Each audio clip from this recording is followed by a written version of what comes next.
Welcome back. ఎక్కడికి వచ్చానో మీకు అర్థమైంది అనుకుంటాను. ఎస్, ట్యాంక్ బండికే వచ్చాను. అదేంటోనండి, హైదరాబాద్కి వచ్చినప్పటి నుంచి అనుకుంటున్నాను నైట్ వ్యూలో చూడాలి ట్యాంక్ బండ్ అనేసి. ఇప్పటికి నెరవేరింది. డే టైంలో చాలాసార్లు వచ్చాను కానీ నైట్ టైంలో ఇదే చూడటం ఫస్ట్ టైం. ఇక్కడ చూసారా, బుద్ధుడు colour what colour which colour do you అంటున్నట్టు వెలిగిపోతున్నాడు. మాలంతా తిరిగి వచ్చాను కదా, ఆకలి అవుతుంది. నించొని పానీపూరి తినే అంత ఓపిక లేదు. అందుకే దాయిపూరి ఆర్డర్ చేసుకొని కూర్చొని తినేసి ఇంకా షాపింగ్కి స్టార్ట్ అయ్యాను. ట్యాంక్ బండ్కి రావడానికి వ్యూ చూడడమే కాకుండా ఇంకొకటి కూడా ఉంది, అదే ఈ చిన్న షాపింగ్స్. కానీ ఏం కొనలేదులేండి. ఇక్కడ నాకు ఈ వ్యూ చూస్తుంటే ఒకటి గుర్తుకొస్తుంది.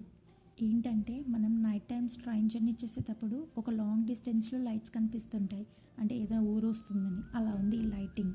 కొద్ది దూరం నడిచొచ్చాం కదా అండి, అందుకే ఇప్పుడు డ్రింక్స్ బ్రేక్ అనమాట. ఇంకా అక్కడ నుంచి ఇంటికి స్టార్ట్ అయిపోయాము.